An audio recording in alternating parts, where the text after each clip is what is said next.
చంద్రబాబు నాయుడు రోజు ఏ డైలాగులు చెప్తాడు అవే మాట్లాడతాడు. ఇంకా జాలి గెలక్క ఏమవుతుంది. మేము అడిగేది 2-3 ప్రశ్నలు ఇక్కడ వస్తాయి. మామూలుగా అయితే దీనికి ఆన్సర్ ఇవ్వాల్సిన అవసరం లేదు. కానీ ఒక రాంగ్ సిగ్నల్స్, ఆమె వైఎస్ రాజశేఖర రెడ్డి గారి కూతురు కావడం, ఆ కుటుంబానికి ముఖ్యమంత్రి గారి సహోదరి కావడం, అలాగే ఆమె ఇచ్చిన సిగ్నల్స్, ఇస్తున్న పిలుపులు కన్ఫ్యూజన్ క్రియేట్ చేసే అవకాశం ఉంది. కాబట్టి మా పార్టీలో వాళ్ళకు కూడా దీనికి ఎట్లా రియాక్ట్ కావాలనో అర్థం కాని పరిస్థితి.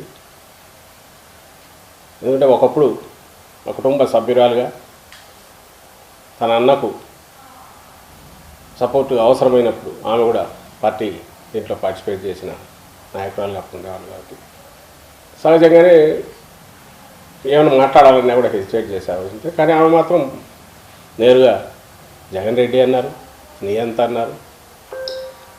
నేను రాజకీయ ప్లాట్ఫామ్ మీద నుంచి దిగిన తర్వాత ఈ పాత్రలో నేనేం మాట్లాడాలని అవి మాట్లాడుతున్నానంటే మాట్లాడాను. ఇప్పుడు 2-3 క్వశ్చన్లు వస్తాయి. అందుకోసం సమాధానం కొంచెం చెప్పాల్సి వస్తుంది. షర్మిలమ్మ నిన్నటి వరకు తెలంగాణలో ఏం చేశారు 3 ఏళ్ళు? అక్కడ నుంచి ఇప్పుడు హఠాత్తుగా ఇటువైపు ఎందుకు వచ్చారు? తెలంగాణలో కాంగ్రెస్ ఉంది కదా, అక్కడే ఎందుకు చేయలేకపోయారు? అక్కడ నుంచి ఇక్కడికి ఉన్నటువంటి డెప్యుటేషన్ లాగా ఉన్నట్టు హఠాత్తుగా ఇక్కడికి రావడం ఎందుకు? ఎవరి ఇంట్రెస్ట్ ప్రొటెక్ట్ చేయడానికి? ఎందుకంటే ఈ రాష్ట్రంలో, ఆంధ్రప్రదేశ్ రాష్ట్రంలో గత ఎన్నికల్లో నోటాకు వచ్చిన ఓట్ల శాతం కంటే కాంగ్రెస్ పార్టీకి వచ్చిన ఓట్ల శాతం తక్కువ. నాకు తెలిసి 1.28% ఎంతో నోటా వస్తే 1.17% కాంగ్రెస్ పార్టీకి పోలయ్యాయి ఈ రాష్ట్రంలో, ఆంధ్రప్రదేశ్ రాష్ట్రంలో 19 ఎన్నికలు. మరి ఆ పార్టీ తరఫున వచ్చి రాహుల్ గాంధీ గారిని ప్రధాని చేయాలనే లక్ష్యంతో ఆ పార్టీకి వచ్చి ఇక్కడొచ్చి ఆమె చేయగలిగింది ఏముంది? చేయడానికి అవకాశం ఉండేది తెలంగాణలో ఉంది. ఎందుకంటే మొన్నటి ఎన్నికల్లో 63 సీట్లే వాళ్ళకి వచ్చింది. అత్యవసర దీంతో బయట ఉన్నారు. రాజశేఖర రెడ్డి గారికి అక్కడ కూడా బాగా పేరు ఉంది. ఆ రాజశేఖర రెడ్డి గారి పేరు కాంగ్రెస్ నాయకులు కూడా అక్కడ యథేచ్ఛగా వాడుకున్నారు మొన్న ఎన్నికల్లో.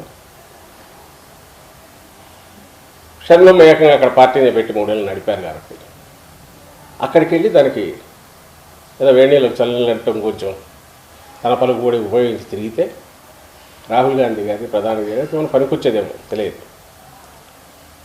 కానీ ఇక్కడొచ్చి ఏం చేస్తారు? మరి ఎందుకు వచ్చారు? ఆమె లక్ష్యం రాహుల్ గాంధీ గారు చేయాలనో ఇంకోటం కాదు, సిబిఎన్ చంద్రబాబు నాయుడు గారిని ఇక్కడ ముఖ్యమంత్రి చేయడం ఎట్లా అని ఉన్నట్టు. అది కూడా ఎందుకంటున్నామంటే, ఇంతగా చంద్రబాబు నాయుడు ఏదైతే ఆయన టార్గెట్ పెట్టుకున్నారో, ఆయనకున్న అన్ని అస్త్రాలను ప్రయోగించడంతో పాటు ఆఖరణ దీన్ని కూడా తీసుకొస్తే ఎంతో కొంత వైఎస్ఆర్ అభిమానుల ఓట్లు కానీ ఇంకోటి కానీ ఏదైనా చీల్చడానికి ఉపయోగపడతాయేమో.